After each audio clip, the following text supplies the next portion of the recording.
Porbandar police સ્ટેશનમાંથી જ કારની થઈ ચોરી। પોલીસે જે બુટલેગરની કાર જપ્ત કરી હતી તે જ બુટલેગર કાર ઉઠાવી ગયાનો ખુલાસો।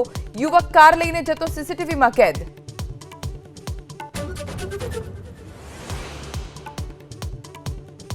મહારાષ્ટ્રના ઉપમુખ્યમંત્રી એકનાથ શિંદેનું X account hack.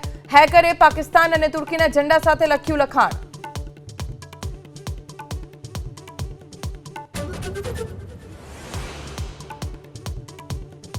Jammu काश्मीरना हंदवाड़ामां पाकिस्ताने LOC पर युद्ध विरामનું કર્યું ઉલ્લંઘન। સેનાએ પણ આપ્યો જડબાતોડ જવાબ।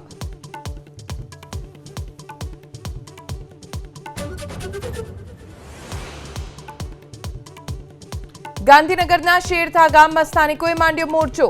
ગામના નરસિંહ ભગવાનના મંદિરની 500 કરોડની જમીનનો ભૂમાફિયાઓએ બારોબાર સોદો કર્યાનો આરોપ।